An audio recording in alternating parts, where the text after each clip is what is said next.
Hello, everyone. Welcome back to Chats with Kat on the Voice of Adoptees podcast. I'm your host, Kat.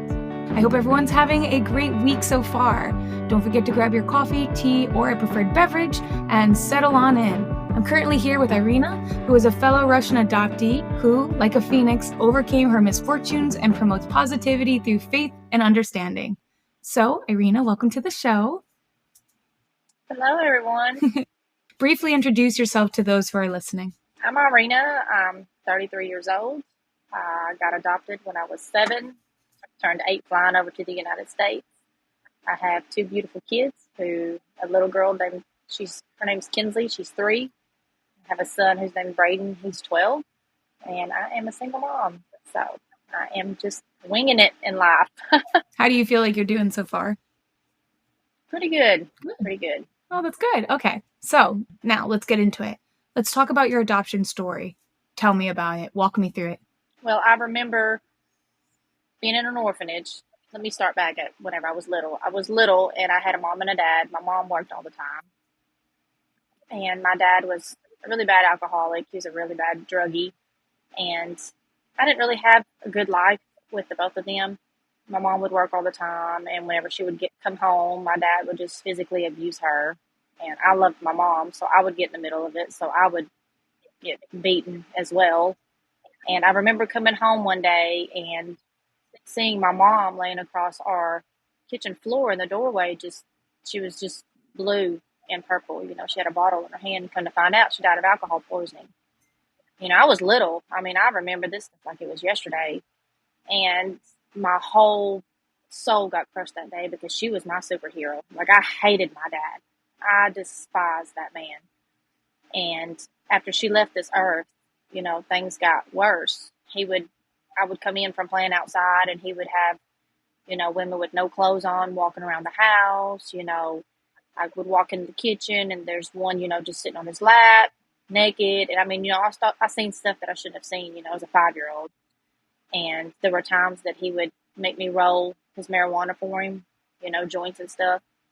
And I remember one day him leaving, and he used to leave me at home by myself a lot. Mm-hmm. And so, I mean, you know, that was pretty traumatic for me, you know, being a 5-year-old, 6-year-old at the time, being at home.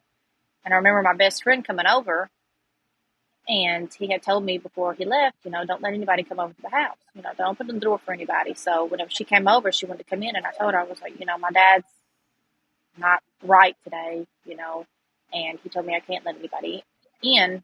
And so she got mad at me.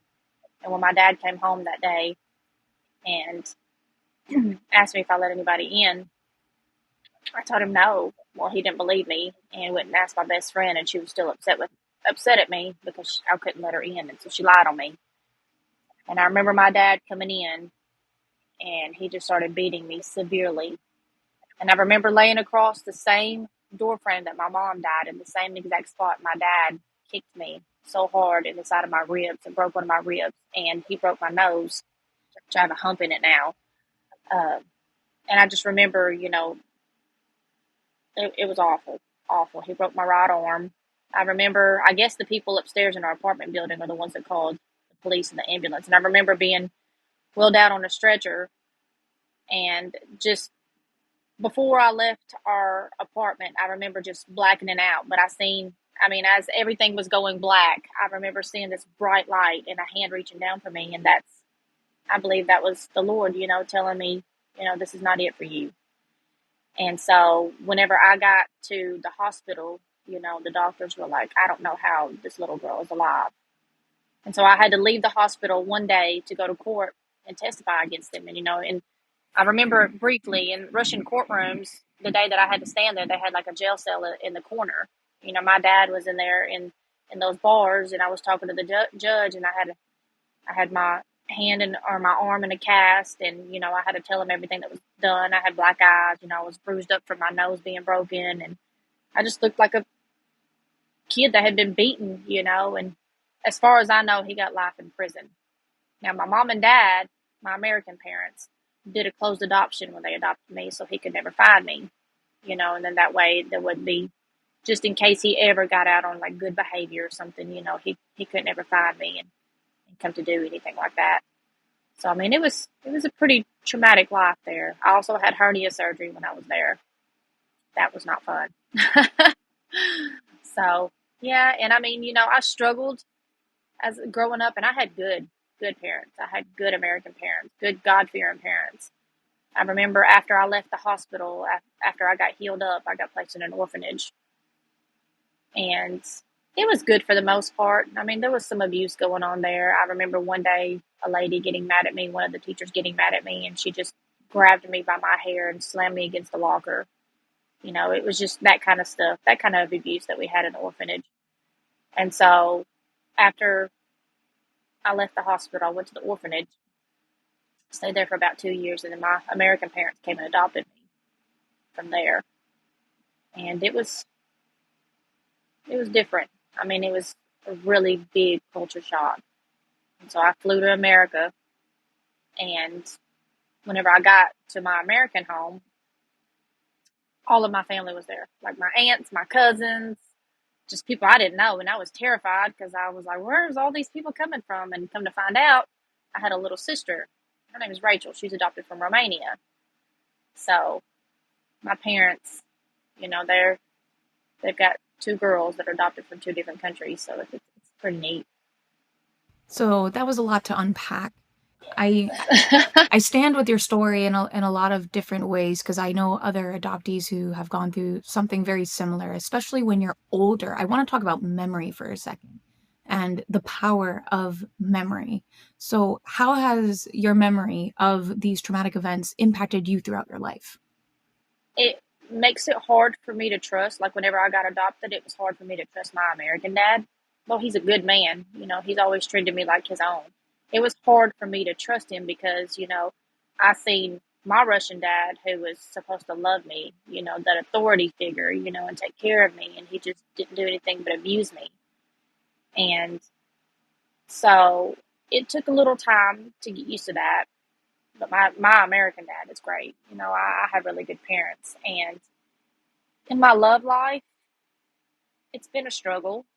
I mean, I was married for a long time, and it was a struggle because I had to have a lot of reassurance, because coming from a childhood where I was abused so much and, people told me that they loved me, but then, you turn around and do this stuff to me. I have to have a lot of reassurance in life that, when you truly love me, I need that to be shown, if that makes sense, and attention wise, you know, there was a time in my life where I craved it a lot because I wasn't shown that as a little girl. And that was hard, you know, and it's hard for other people because, I got criticized for that. Like she's always wanting attention, but people didn't understand at the time, why she craves that because she didn't have that as an upbringing. So the journey of coming from such a tumultuous background, remembering everything that basically happened and having it in such vivid detail. For me, I'm also adopted. I was adopted when I was younger, but I don't have memories like that. I think it's very common that other adoptees are in a orphanage where abuse can take place. I'm not sure how many remember it or if they remember it. And when it comes to kind of living your life in a whole new setting, being taken away from that, was there a part of you that was aware that you were in a totally different setting where people weren't going to hurt you? So, for example, I remember someone where they were adopted, and the first thing they did is they ran throughout the house to see if police were there. Is there anything like that, that when, as soon as you got adopted, as soon as you met your family, was there anything that you did that is similar to that? Well, um, I remember whenever I got home or to the house, and my parents and my whole family threw me a big birthday party because I had just turned, 8, flying over to the United States. And I just remember going and looking in all the rooms of the house. I kind of shied away from my American dad for, about a week. But we also had a Russian exchange student living in the home with my mom and dad. She was 16 at the time. She came over for a, a the Russian exchange student program. She was 16. I just said that. But her name was Olga. And she actually let me sleep with her that night because I was up crying at nighttime because I didn't know where I was. And I was just still so scared, and she came over and got me out of my sister's bedroom. And she was like, hey, you can sleep with me tonight. Just kind of, and I guess it made me feel safer because I knew it was somebody from my background. And because my little sister went to sleep with my mom and dad. And I mean, it was a difference because we're just 11 months apart, but they adopted her when she was like baby. They adopted me when I was much older. So, of course, there's a difference age-wise, as in like, hey, I expect Irina to be more independent, and know how to do stuff. But it was just such a culture shock for me. I got here in February and I'm wearing, shorts and a tank top while everybody else is bundled up in coats. And, we would go to Walmart or something. People are like telling my American parents, why don't you have her dressed? And they had to explain, well, hey, we just got her from Russia. It's like 50 below over there. She came from Siberia. So it was just crazy. But no, I've always felt safe with my mom and dad. And as I got to know, we were always in church. And as I got to know the Lord and how loving He is, and just kind of seeing how the miracles He did for me, even when I was a little girl in Russia, it makes me feel safe. So you always had an awareness of the miracles that were performed for you by Him. Yes. It wasn't like something that you came to America and suddenly you found it. It was something that was there all along, basically, is what you're saying. Right. Yes. That's beautiful. Yes, but just being a little girl, you don't understand, about the Lord and stuff like that. When I came to America and I finally fully understood, it made me look back to instances where stuff was going on in Russia, and I was like, man, Lord, that was you there. Just like being wheeled out on the stretcher, Him coming down, a bright light with a hand reaching down for me. I was like, that was you, Lord. I mean, without a shadow of a doubt, and look at the life that you've given me now. And now I have kids of my own, and in a way, I make sure that my kids know every single day that mama loves them, because I didn't have that as a young child, growing up. So I make sure that, before my kids go to bed every night, every single day, that every chance I get, my kids know that I love them. They never have to question that. And I mean, there was, it was hard going to bed at nighttime, when I was a little girl, questioning if I was loved. I knew my mom loved me, but I mean, we didn't get to spend a whole lot of time because she was always working.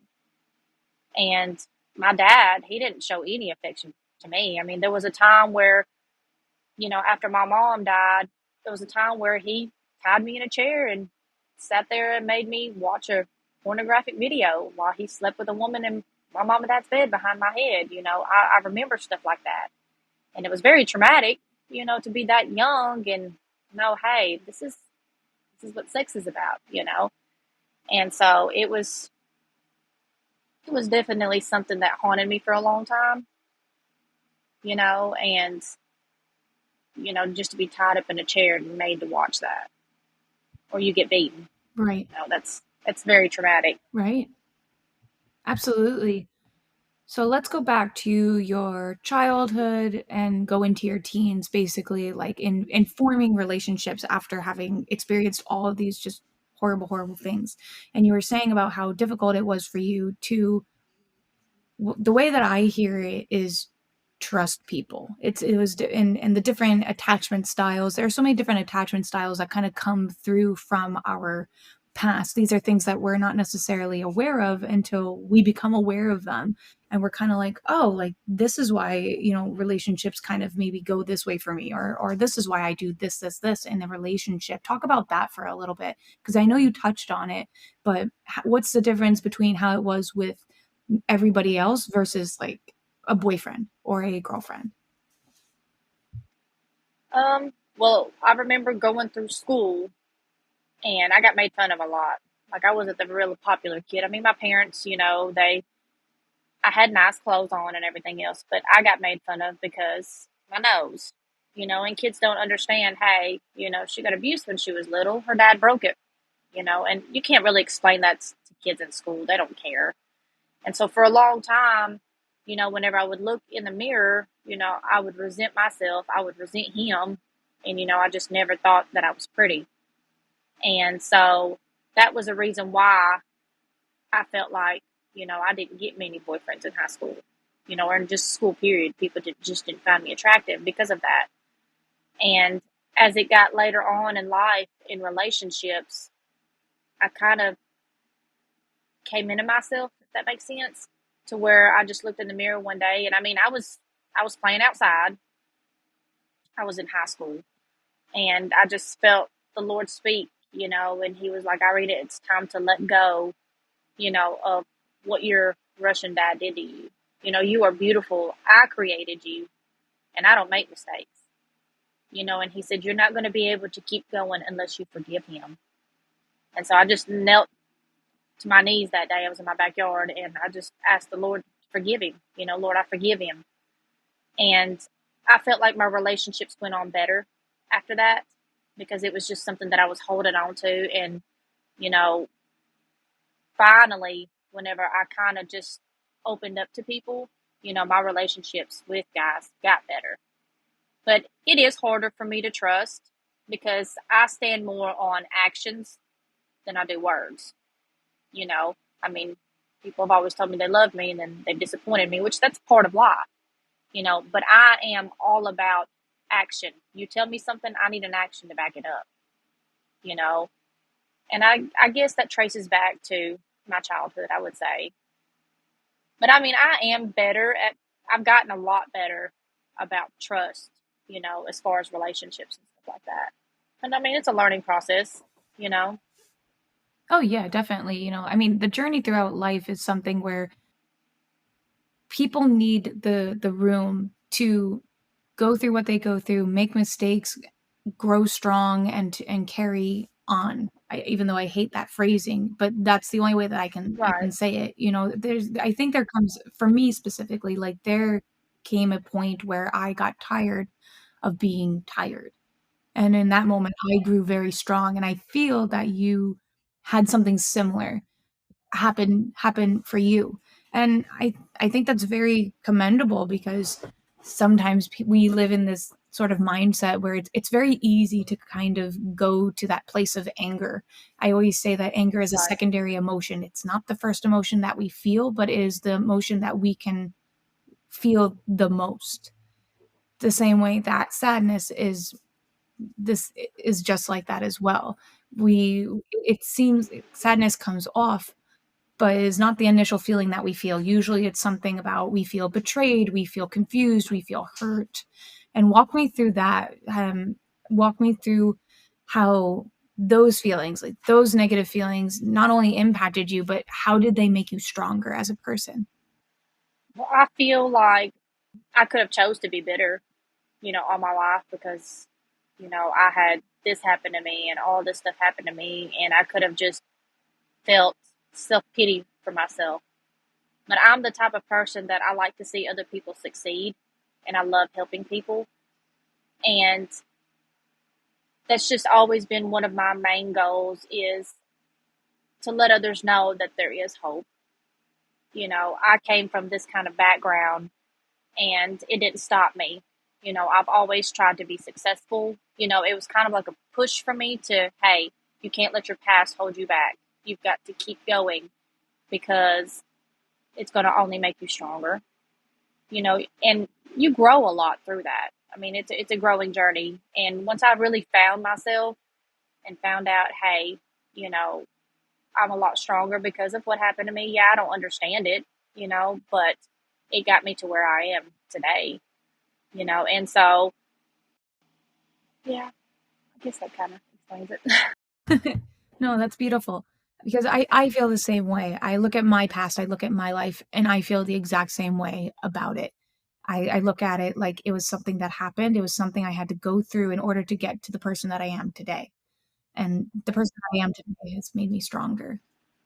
Yeah, because I mean, as an adult, I see people nowadays that pity themselves. And I've heard stories, well, this is how I was treated as a child, it's really hindered what I'm doing today. And I'm like, no, I understand what happened to you as a child, but you turn an adult one day and you make your own choices.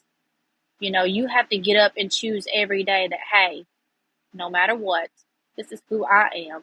This is where I'm going. This is the choice that I'm going to make. I'm going to strive to be the best version of myself for me and for other people. I want people to know that, hey, Irina's a good person. She's bright, she's funny, I want people to look at me and be like, she's not that girl that all of that traumatic stuff happened to, back whenever she was little. She actually came out of this. She's a bright, independent young woman, who's a mother, and she's loving, she's caring, she's kind, she loves the Lord, and that's how people see me as now. I mean, I've had people tell me, I would have never known you would have went through what you went through, knowing who you are today. And I'm thankful my American parents kept my first name, because when people ask me, what my name is, and I tell them it's Irina, and a lot of people are like, well, that's unique. How'd you get that? And it gives me a chance to tell my story. Well, hey, I'm adopted from Russia. Oh, cool. Well, tell me more about that. And so it gives me a chance not only to tell my story, but also to tell them about Jesus, and how he took me out of that horrible situation and everything that I've went through and put me here in the United States, out of all the places in the United States. And I came from the biggest country in the world to a little town of like 8,000 people. Yeah. So it was so crazy. So what is School was different, totally different too.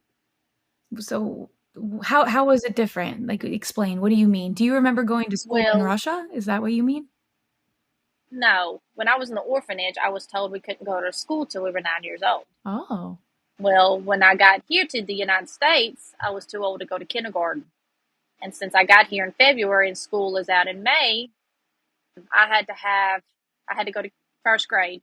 But in first grade, I had to have a private tutor to help me with English. And I mean, I learned that fairly quickly and pretty much forgot all of my Russian. And I had to have private tutors to help me learn math and science and all those, subjects, to where I had enough credit to be able to pass the first grade. And so after I passed the first grade, I went on to second grade, and that was the year that I became a U.S. citizen. I was in the second grade. It's pretty neat. That's great. Oh, I love that. So, if you look at young Irina, the Irina in Russia, and if you look at you, adult Irina, now, what is something that you would like to tell your younger self? There's a silver lining somewhere. There is. Like, looking back now, and now that I know the Lord, I would have told my younger self to just keep pushing. Don't give up. Keep pushing. I know what you're going through is hard, but you're going to be a stronger woman after this. Did you ever feel moments of giving up? Did you ever feel like it was too much? Did you have those sort of thoughts where you know what I mean, where they are very overwhelming? And how did you talk yourself through those sorts of feelings and thoughts? Yeah, I mean, there was a time when I was a little girl and my dad was just being very abusive. I remember going into my room and I was just crying. And I mean, I was just, which I didn't know the Lord at the time. And I was just thinking, why? Somebody that's supposed to love me, somebody supposed to be a father to me, is doing this to me. And I just don't want to be here. But for some reason, I kept pushing. I didn't give up. And knowing that I know the Lord now, that was just Him saying, no, you're not going to give up. Child, if you only knew that the future that I have for you. And I feel like, that was the Lord just pushing me, And yeah, bad things happen in the world, and people are so quick to blame God, why did He allow that? But this is a sinful world, I mean, things are not going to be perfect. But, you know, going through what I did as a child to now, I have such a powerful testimony to tell people, you know, and it's just pretty wonderful. Yeah. Oh, I honestly, I love these sorts of stories where because I agree with you. I think there is a silver lining. I agree where it's very easy to just give up, and that overwhelming feeling of wanting to give up and wanting to live in such anger and hatred. I lived a lot of my life that way for a very long time. And then, like I said, I got tired. And I agree where for me, it's about the choices I make. It's about where I direct my energy. Am I directing it in a positive way? I think there's more of like a ripple effect, a butterfly effect that Right. impacts, once you start with yourself, it impacts everybody else. And people That's around you right. can kind of feel that. And it's the Yes. same sort of thing where I tell people my story and they're like, I don't know how you survived that. Right. You Yeah, know? I've had that too. Yeah. Yeah. And So it's just people, you just give off good vibes now. yeah. And what is your recommendation for people who say that sort of thing where they say like, oh, I don't know how you survived that. I don't like, how are you still here? How are you still doing what you're doing? What is something that you would like to say to those people? When people say something like that, I'm like, Jesus, that's who got me through what I got through. He knew, and just like the Lord says in his word, I created time and space. I created the earth. I know what's going to go on before you do. And so, looking back now, the Lord knew that was going to happen because he was going to have a better outcome from this. And I feel like when those people say something to me, they see something in me, see something positive in me. And that's what I try to portray is positivity. I don't want people to look at me and be like, oh, poor, pitiful Irina. I want people to see, dang, there was this little girl, who rose from the ashes and she's a strong, beautiful, independent woman now, and if she can be like that, if she can come from something like that, then, a person that I'm talking to that might be going through a tough time, it can push them to be like, she gives me hope. If she can come out of that, I know I can too. I really like this theme of you wanting to inspire others and moving forward Yes. with others. And I always told myself, I was like, one day I'm going to be a motivational speaker, tell people about my Russian story, tell people about Jesus. right. And then David came across and messaged me on Instagram. He was like, hey, you want to do a podcast for Russian adoptees and tell your story? I was like, yes, maybe that's a start. So do you think that you would pursue motivational speaking? I think I would if given the opportunity. Okay. So I think that's I a just great live in an start. area where, it's just not much around here. Right. Right. Right. So, and people have always asked me, do you want to write a book?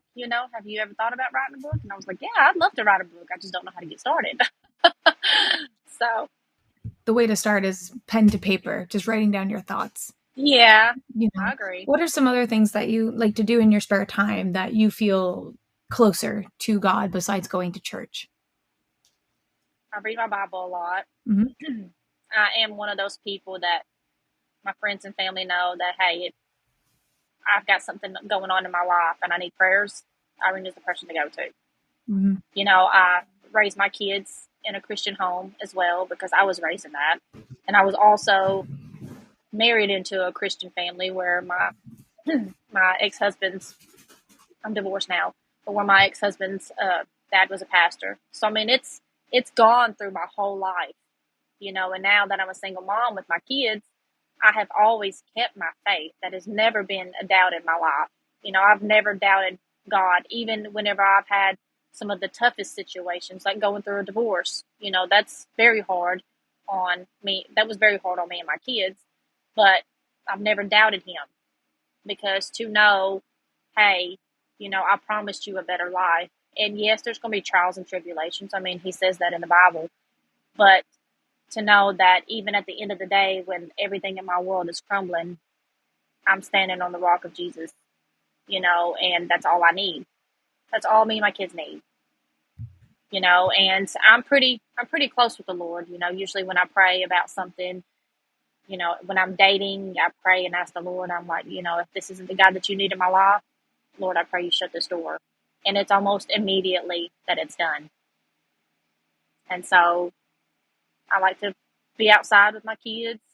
I'm very, very oriented around my kids. I love family, and I like being outside and just enjoying life, you know. So something I think is also, I feel like I say the word interesting a lot, but I do find it very interesting and thought provoking. When we come from these different situations, no matter what situation we come from as an adoptee, we usually pay it forward to our children in a positive way where we realize I went through something so horrific. I don't want my children going through that.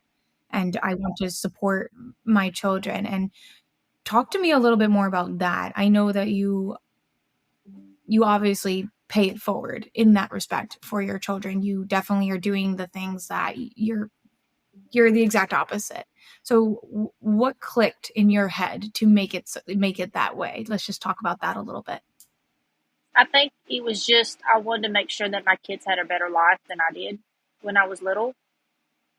And the way that the world is nowadays, if you don't have the Lord in your life, and I mean, people beg to differ, but I'm a Christian, so of course I'm going to speak on it. The way that the world is, it's just, I mean, being as an adult, you see it in a different view than you did when you was a kid. And it's just pure evil out here, from the music that's on the radio to a person walking down the street, you know. And I just want my kids to be grounded in the word of the Lord and have the best life that I didn't get to have when I was little. And I made sure I started that out from the start, you know, that even if and I mean, I instill in my kids, you know, treat your neighbor like yourself. You know, when my son is at school, because my little girl's not old enough to go to school yet. My son just started junior high in 7th grade, and it's a new school. And, you know, he came home the other day and said, Mama, there's a girl that loves Satan. You know, she sits at a table next to me. And he said, she just kept looking at me. And he said, I wanted to go over there and tell her about Jesus, you know. And I said, well, baby, I said, pray about it. You know, I said, the Lord's going to give you direction on what you need to do. I said, and he was like, but Mama, it's just so sad, you know, that she's that young. And I said, baby, I understand that. I said, not everybody's going to follow the Lord. But I mean, it makes me proud as a mom, you know, to know that, hey, my almost 13-year-old is grounded in that. And, you know, just like we were playing outside the other day, you know, there was a kid that needed his bike tire fixed. And I was too busy playing with my little girl. And I just happened to look over, and my son was helping him with that out of just the kindness of his heart. And so I try to instill in my kids to always help others. You know, even when you are struggling with something, you know, come to me, you know, and talk to me about it. Pray and ask the Lord for guidance and direction on it, you know, because I want my kids to be, which my son is very respectful. My little girl, she's still learning, but I have really, really good kids. And that's something that I am extremely proud of, especially being a single mom. You know, it's hard to raise 2 kids on your own. And so, in a way, there's positivity that I instill in my kids too, just like I have it in me. So let's see. Living in the light of positivity, do you feel that your world is more open now? Whereas before, in the dark, when we go through negative things, we kind of live in this realm of darkness. Did you feel like you had gotten used to the dark, so used to it that you could see into it, where now you're living in the light? And what is the difference? Like, walk me through the difference in that sort of mentality. I know we've touched on it. I know we've talked about it a little bit, but I want to get into it on a very deeper level in terms of you and how that affected you. And I like to speak in metaphors, so this is the only way I know how to do it. Yeah.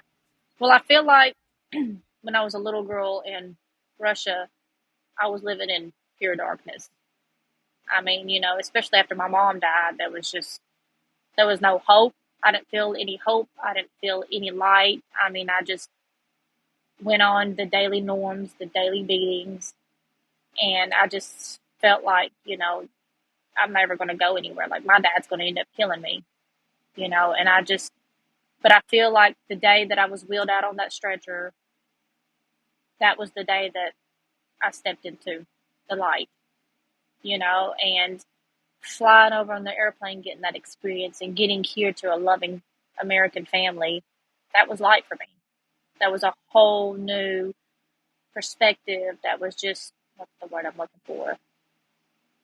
I don't know. It was just, I've stepped into light ever since I got here. If that's a good way to put it. And I've just always been in the light since then. Even growing up as a young adolescent in America to a teenager to an adult, it's just, I've never had any more of that darkness. And it could be because I found the Lord, and He is light. There's no darkness within Him. So something I wanted to say to you personally is that I'm very proud of you for your journey. I'm proud of who you were and where you came from and that journey you took to get to where you are today, because that was very, very difficult. I'm proud of who you are now and the strong, resilient woman that you've become. And I'm really proud of you for continuing on that journey of light, because it is just something that a lot of adoptees, I feel, don't necessarily do. A lot of adoptees kind of linger in the darkness, in the negativity, and they don't necessarily see the silver lining because maybe it hasn't happened yet. Maybe it hasn't presented itself yet. So what are your thoughts Right. on the other adoptees and that they're still in the dark? What do you want to say to anyone who's still living in the dark and kind of stumbling around and trying to find their way and maybe are going through a lot of hardships because of that? Well, first of all, I would say find Jesus. He will definitely get you out of that dark place. And even if people who don't, just keep pushing. There will be a silver lining one day. It may not have happened yet, but I promise it's there. But I am a strong believer in the Lord, and I'm going to tell everybody about that. Right. I didn't know about Jesus in Russia. And if I would have known that, that would have been what kept me going back in that life. But once I came to America and I stepped foot in church and I got saved, and the Bible teaches, when you get saved and you get baptized and stuff like that, you give up your old life and you turn into the new life, with the Lord. And so the day that I got baptized in church, it was just like everything that I was holding on to in the past, all the resentment that I had, it just went away. Mm. The Lord saved me from all of that, and He gave me a better life. And here I am sitting as an adult, and see this better life. I'm just so thankful, that I'm not back there where I'm struggling. I'm not back there sitting in that darkness, wondering if there's ever going to be a light, wondering where is my silver lining, and just keep pushing. It's coming. It is coming. You've got to persevere. You cannot give up, because I didn't. Sometimes I think that when people go through such hardships, it's usually that there is a silver lining. It's kind of in the way that I describe it, or what really pulled me out of it is the way that I acknowledge that for all the negative things that go on, there's something called good karma. That's my version Right. of it, where you're owed good things because you have lived such a Yes. tumultuous life. For those who are listening Right. and who are going through these really tough times, don't give up. It's very difficult, but know that you're not alone. That's right. You're not alone. And, And I just mean, there's a thought in your mind, and it is a mind thing. You have to put it in your mind, hey, I'm going to make it. No matter what this life brings, I'm going to make it. And just hold on to that. It's going to keep you going every day. That's just like your, I don't know what the word is. motivation. Like, I guess yes, Yeah. there it is. That's the word. Yeah. It's your motivation. Yeah, because it's like, for some people, so for you, it's God, it's Jesus. For other people, for me, I was dreaming about the life that I would live. I spent all Right. of my life dreaming about the type of person I wanted to be, the type of life where I would be after all of this. That kept me going. I didn't want to give up on that dream. And Right. for those who are listening, I feel like it's important to find something to hold on to, whether it's a dream, like, asking yourself, who do you want to become, or putting your faith in God, or putting your faith in something, finding something that will inspire you and keep you going. And it's not always easy to do, but it's definitely, it's something that is able to be done. You just need to, in my opinion, believe in yourself. And that can be That's very right. difficult, especially when you feel like all of the forces are against you. It's very, Right. again, anger, sadness, they're all secondary emotions. So what were some of the emotions that, just touching on this, like, what are some of the emotions that you feel looking back?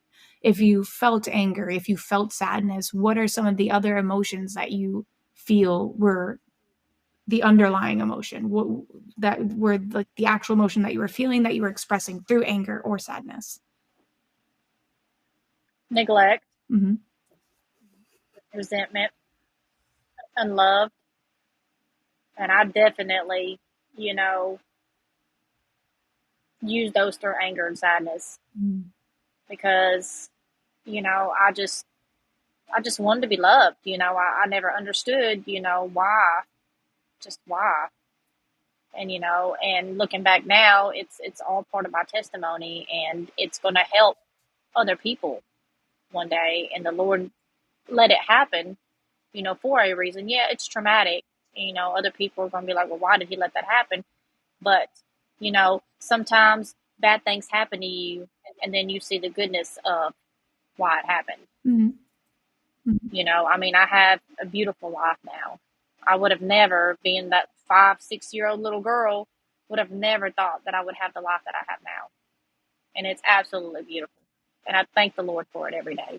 Did you have different issues maybe with your adoptive family? I know we've already spoken on it, but to your parents specifically. So many adoptees feel that they were ripped away from their family, they were abandoned, things like that. And I know it's very different for you because you were so much older. You remember everything that happened to you.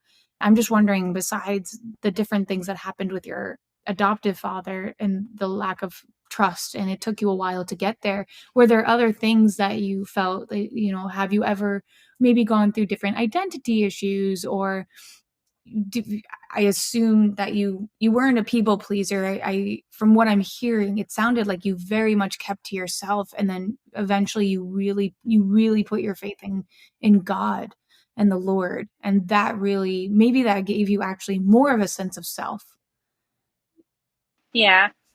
Yeah, I was pretty closed off as a kid. I made good grades in school, but I didn't really fit in with the other crowd. Kids are just mean. Mm. And I had good, I had very good American parents. I felt like there was times where, I forgot the word, favoritism. I felt like there was a lot of favoritism shown, between me and my little sister. Because, and I mean, she was a lot younger whenever I got adopted. She was a baby. And I felt like, since I was so much older when I got here, there was, there wasn't the same connection with my parents as they were with her. Mm. But I can't complain, about my American parents. They're wonderful, and they gave me the life that I never thought I would have had. But I mean, I never really had any identity issues. I mean, I pretty much known who I was, and you know,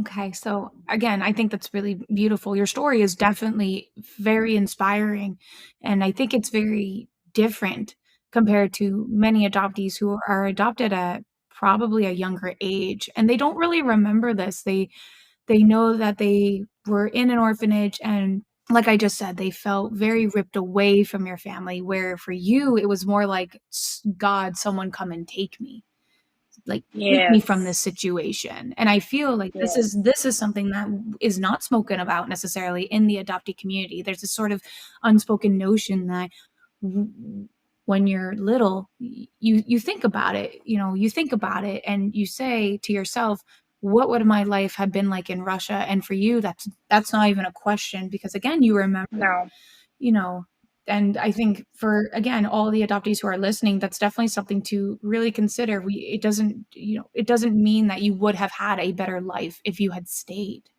That's very, very Right. important, because so many, even me, like I thought that for a very long Yeah. time. I thought I would have a better life once I really found my family and I understood like what was going on. I don't think I would be here. I don't think I would be alive. Right. Yeah. And the same fact that, you know, my parents really never, I mean, they adopted me and they kind of knew the background from what the orphanage told them, but they never really sat down and took the time to understand my story. Mm. I mean, there was a few years ago, well, it's probably been about 10 years ago, a newspaper article got ran about me in the newspaper in my hometown.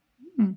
And just about my Russian story. And I think that was the first time that my parents really understood the severity of what I dealt with in here in my mind. And for the simple fact that they knew how much torture my Russian dad put me through, and the simple fact that they did a closed adoption. You know, I've never thought, oh, well, they just didn't want me to find him, or they just didn't want me to find my Russian family or anything like that. No, that was a reassurance to me to know that they did this to protect me, you know, and so that put a lot more of my trust into my American family to know that, hey, they did this for the best outcome for me. See, that's really interesting. I mean, I feel like I'm saying interesting so much, but it's the only word I can Right. say, Yeah. because again, so many adoptees go through a closed adoption and they don't necessarily realize that maybe it's for their protection. And again, Right. so many of us who don't know where we come from or don't know the backstory, and I don't know how many of us find out where it's a negative situation. It's such a negative situation, and I feel not necessarily that it's a letdown, but it's kind of like a walk into reality, like the reality of what life would have been like. And again, you didn't need that, and for me to hear that you see this as a way of protection, and it really helped with your trust. That's very Yes. powerful to me. I never once thought of it Yeah. like that when I was growing up, because mine was also a closed adoption. And although my parents Yeah. tried to find things, I think they wanted to, my adoptive parents, they wanted to protect me. And now that gives me a whole new outlook and perspective on how I see my own adoption. Thank you for sharing Yeah. that. Yes, ma'am. So to kind of close off and to finish up this interview, I want to end it with a question from you. What is a question that you have for the next person interviewing? Well, that's a hard one.